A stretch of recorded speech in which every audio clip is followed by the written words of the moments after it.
সুপ্রিয় দর্শক, আসসালামু আলাইকুম। রিফা রান্নার রেসিপি থেকে সবাইকে স্বাগতম। আজ আমি আপনাদের মাঝে তৈরি করে দেখাবো খুবই মজার আর ইউনিক একটি পিঠার রেসিপি। আসছে শীতে যদি এই পিঠাটি না বানিয়ে খান তাহলে খুবই মিস করবেন। পিঠাটা খেতে খুবই মজার আর উপকরণও কিন্তু খুব লাগে না। হাতের কাছে থাকা বা বাড়িতে থাকা কয়েকটি উপকরণ দিয়েই বানিয়ে নিতে পারবেন। আশা করছি আমার আজকের এই রেসিপিটিও আপনাদের কাছে খুবই ভালো লাগবে। আর রেসিপি ভালো লাগলে ভিডিওতে অবশ্যই একটি লাইক দিয়ে শেয়ার করার অনুরোধ রইল। তাহলে আর কথা না বাড়িয়ে চলুন রেসিপিটি দেখে নেই। এই পিঠাটি বানানোর জন্য প্রথমে আমি একটি কড়াই নিয়েছি আর তার মাঝে দিয়ে দিচ্ছি 1.5 কাপ পরিমাণে পানি আর দিয়ে দিচ্ছি সামান্য পরিমাণে লবণ বা হাফ টিস্পুন লবণ। লবণটা দিয়ে পানিটাকে এরকম গরম করে নিব বা ফুটিয়ে নিব। তার মাঝে দিয়ে দিচ্ছি আমি 1.5 কাপ পরিমাণে আটা। আমি এখানে রেগুলার যে রুটি বানাই সে আটাটাই নিয়েছি। আপনারা চাইলে আটার পরিবর্তে ময়দাটাও নিতে পারেন বা চালের গুঁড়ি দিয়েও কিন্তু বানিয়ে নিতে পারেন। কিন্তু আটাতে পিঠাটা বানালে কিন্তু বেশি নরম হবে। আটাটা দিয়ে আমি ভালোভাবে পানির সাথে নেড়েচেড়ে মিশিয়ে নিচ্ছি। এটা কিন্তু চালের গুঁড়ির মতো অতটা সিদ্ধ করে নিতে হবে না। ভালোভাবে মাখিয়ে নিলে কিন্তু এটা ডো হয়ে যাবে। আমি এটাকে মাখিয়ে নিয়েছি। পানিটা কিন্তু একদম শুকিয়ে গেছে। এখন একটি বাটিতে উঠিয়ে নিচ্ছি। বাড়িতে উঠিয়ে নিয়ে এটাকে সাইডে রেখে দিয়ে একটু ঠান্ডা করে নিব। এটা কিন্তু গরম অবস্থায় মথে নেওয়া যাবে না। আর এখানে আমি আরেকটি বাটি নিয়েছি আর এর মাঝে দিয়ে দিচ্ছি আমি একটি ডিম। এই ডিমটাকে আমি একটি চামচ দিয়ে একটু ভালোভাবে ফেটিয়ে নিচ্ছি। ডিমের যে বড় বড় লাঞ্চ এটা কিন্তু রাখা যাবে না। এটাকে ভালোভাবে ফেটিয়ে নিতে হবে। এ পর্যায়ে দেখতে পাচ্ছেন আমি ডিমটা কিন্তু খুব ভালোভাবে ফেটিয়ে নিয়েছি। এর মাঝে কিন্তু বড় আর লাঞ্চ নেই, এগুলো সব ছোট হয়ে গেছে। এখন যে আটার ডোটা আমি রেখে দিয়েছিলাম সেটা কিন্তু কিছুটা ঠান্ডা হয়ে এসেছে। এখন এটাকে আমি হাত দিয়ে ভালোভাবে মথে নিব। কিছুক্ষণ মথে নিয়েছি। এখন এর মাঝে দিয়ে দিচ্ছি আমি 2 টেবিল চামচ পরিমাণে রান্নার তেল। তেল দিয়ে এটাকে আমি আরো ভালোভাবে মথে নিব। এই ডোটা মথে নিতে কিন্তু খুব তাড়াহুড়া করা যাবে না। একটু সময় নিয়ে আস্তে ধীরে মথে নিবেন, তাহলে কিন্তু ডোটা খুবই সফট হবে। আর এই ডোয়ের মাঝে কিন্তু আমি একে একে উপকরণ অ্যাড করে দিব। যে কারণে ভিডিওটা কিন্তু কেটে কেটে দেখবেন না। কেটে কেটে দেখলে কিন্তু বিভিন্ন টিপস বাদ পড়ে যেতে পারে। তখন কিন্তু পিঠাগুলো ভালো হবে না। এখন যে ডিমটা আমি ফেটিয়ে রেখেছিলাম সেই ডিম থেকে আমি অর্ধেকের বেশি অংশ দিয়ে দিচ্ছি। এখন এই ডিমটা দিয়ে কিন্তু আমি এটাকে ভালোভাবে মথে নিচ্ছি। এটাকে আমি ভালোভাবে মথে একটু ডো বানিয়ে নিচ্ছি। আর এই পর্যায়ে দেখতে পাচ্ছেন এই ডোটা কিন্তু খুবই সফট হয়েছে। এই ডোটা কিন্তু খুব বেশি নরম করা যাবে না, আবার কিন্তু খুব বেশি শক্ত করা যাবে না। আমার ডোটা মথে নেওয়া হয়ে গেছে। এখন এখান থেকে কিছুটা ডো আমি হাতে নিয়ে হাত দিয়ে চেপে চেপে একটু সমান করে নিচ্ছি। এখন এটাকে বোর্ডে নিয়ে আরো ডোলে একটু সমান করে নিব। দেখতে পাচ্ছেন এটাকে আমি বোর্ডে নিয়ে কিন্তু আরেকটু ডোলে সমান করে নিচ্ছি। প্রথমে এরকম গোল করে নিব, তারপর কিন্তু একটু লম্বা করে নিব।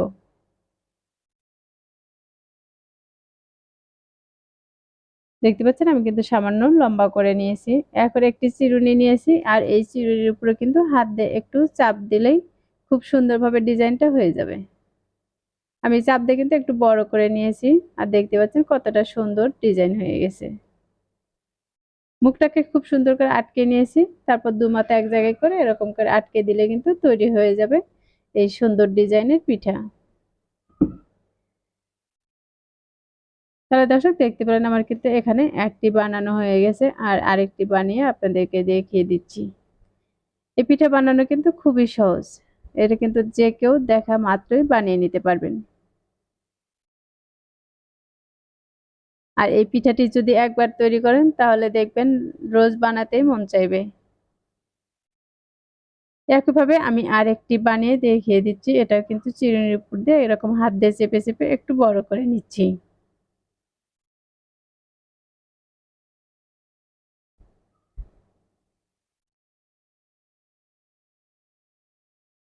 আমার এই পিঠাটাও কিন্তু বানানো হয়ে গেছে। আর এই একইভাবে কিন্তু আমি সবগুলো পিঠা বানিয়ে এখানে উঠিয়ে নিয়েছি। আর এগুলো বানানোর পর দেখতেই পাচ্ছেন কতটা সুন্দর হয়েছে।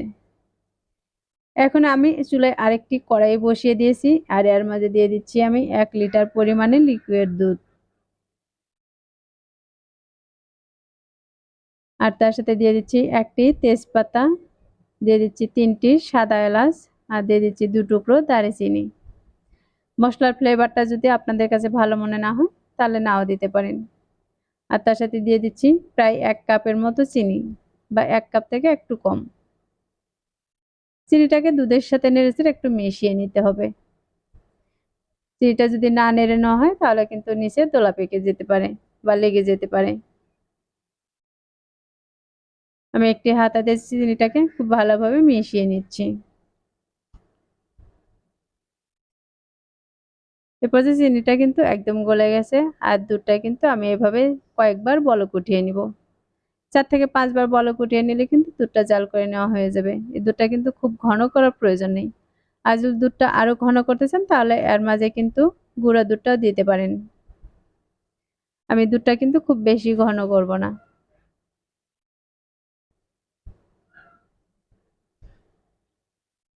দেখতে পাচ্ছেন আমি কিন্তু এভাবে বেশ কয়েকবার একটু বলক উঠিয়ে নিচ্ছি আর একটু করে নেড়ে দিচ্ছি। নেড়ে না দিলে কিন্তু এগুলো পড়ে যাবে, যে কারণে কিন্তু একটু নেড়ে দিতে হচ্ছে।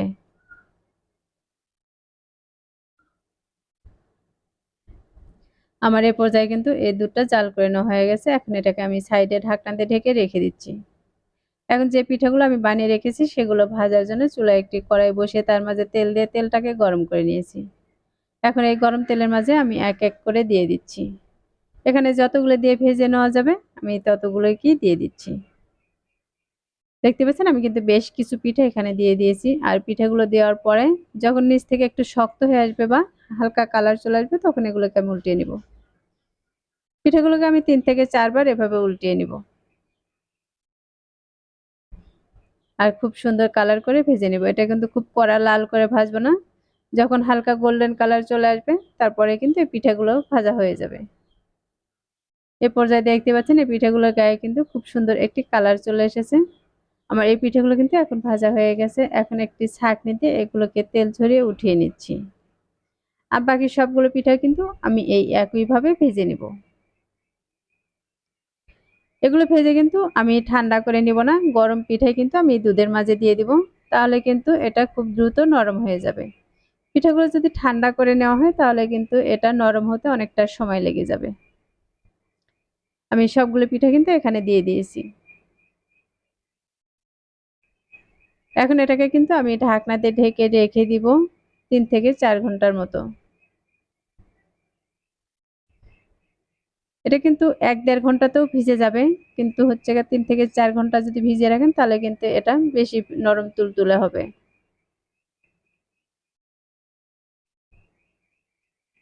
আমি ৩ ঘন্টার মতো রেস্টে রেখে দিয়েছিলাম। আর তারপর আমি ঢাকনাটা উঠিয়ে আপনাদেরকে দেখিয়ে দিচ্ছি। দেখতে পাচ্ছেন এখানে কিন্তু সবগুলো শিরা খেয়ে নিয়েছে। আর খাওয়ার পরে দেখেন এগুলো কিন্তু একদম ফুলে বড় হয়ে গেছে। এটা কিন্তু দেখেই বোঝা যাচ্ছে কতটুকু নরম হয়েছে।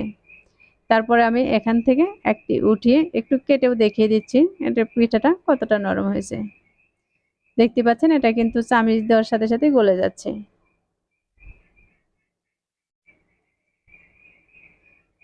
এখন আমি সবগুলো পিঠা একটি প্লেটে উঠিয়ে নিচ্ছি।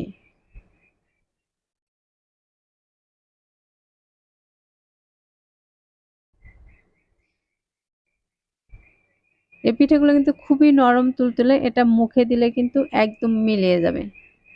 তাহলে দর্শক আশা করছি প্রতিদিনের মতো আমার আজকের এই পিঠার রেসিপিটি আপনাদের কাছে খুবই ভালো লেগেছে আর সহজও লেগেছে। রেসিপিটি ভালো লাগলে ভিডিওতে অবশ্যই একটি লাইক দিয়ে শেয়ার করার অনুরোধ রইল।